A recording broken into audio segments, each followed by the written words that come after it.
I said this before, I'll say it again. Everyone should try to fall in love at least once in their life. It's not even like find a person. Obviously that'd be nice, like if you could like date someone and like, you know, actually like fall in love together, and that'd be sweet.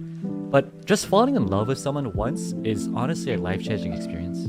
Before I ever dated, I was so desperate for love. It wasn't even like a whole puberty like, oh, I'm horny kind of thing. It wasn't even that. It was more like I was so desperate for love and human affection and someone to take care of and someone to take care of me kind of thing. Is that weird? I don't know. I was like, man, I really wanted love. That would be so cool if I could just like fall in love. It was so bad. Basically, if there was like a girl who looked remotely cute, I'm like, I love you now. In high school, it was weird. I had only one girl that I liked. In high school, for 4 years, I was in love with just one person, and that person never looked my way. You know, I actually asked her out at some point. It's a really sad story. It was after high school, and then after a couple years, I think we were still in college.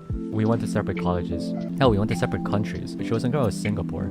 I traveled to Singapore with another guy to see her, and we met up. And at the time, I was like, you know what? I'm over her. I'm over her.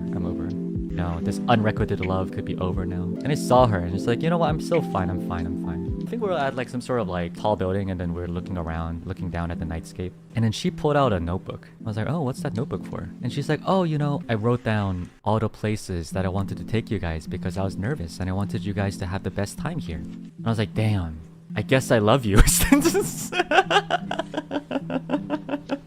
I guess I love you.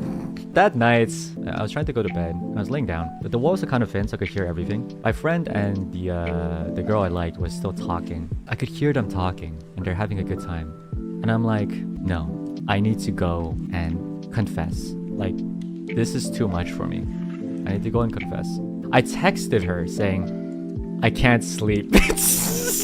Ah, now I think about it, it's cringy as well. My god, Vera Vermillion, what the frick is wrong with you? Oh my god. Dude, what the hell? Oh my god, you know what? You know what? Oh wow, I'm out. You up? Oh, it's disgusting. My friend was a really nice guy.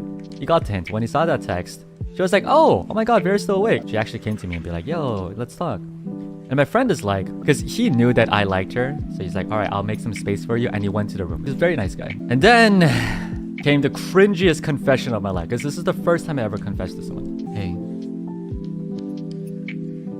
So,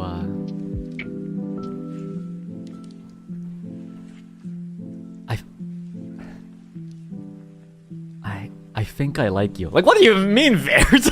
What are you talking about? What are you talking about? I think I like you, girl. This is the girl you liked for like 4, maybe even plus alpha years, and you're like, I think I like you? What the frick? But then she said, oh, how long did this go on for? If I think about it now, it wasn't that bad. I feel like that was just a genuine question, you know? It's like, how long was this for?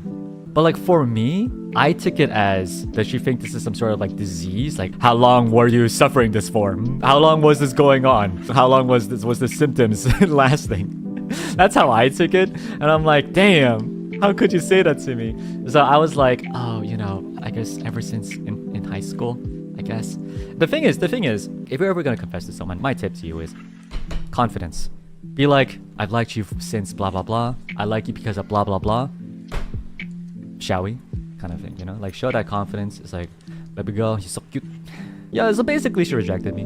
And then I was heartbroken, so I slept on the couch that day. My friend and I shared the same room because, you know, we were staying at her place. It was her family's place, to be exact. So I was like, I didn't want to do that. So I just slept on the couch in the living room. It was the first time I was ever heartbroken. I learned 2 things about myself. Number 1, heartbreak sucks. But at the very least, I was very, very happy that I did confess. Because I feel like if I lived with those unrequited feelings for like the rest of my life, I would have never gotten over her. Which is really bad, because if I didn't get over her, I wouldn't have had the few very fortunate... Well, one was good, one was aight, and the other one was pretty bad. But anyway, you know, I wouldn't have had those chances to meet people. You know what I mean? I think it's always good to like let out your feelings when you can. The other thing I felt was, I'm a very salty bitch. I don't think I ever completely forgave her for rejecting me. Na na na na na na na na na na na na na.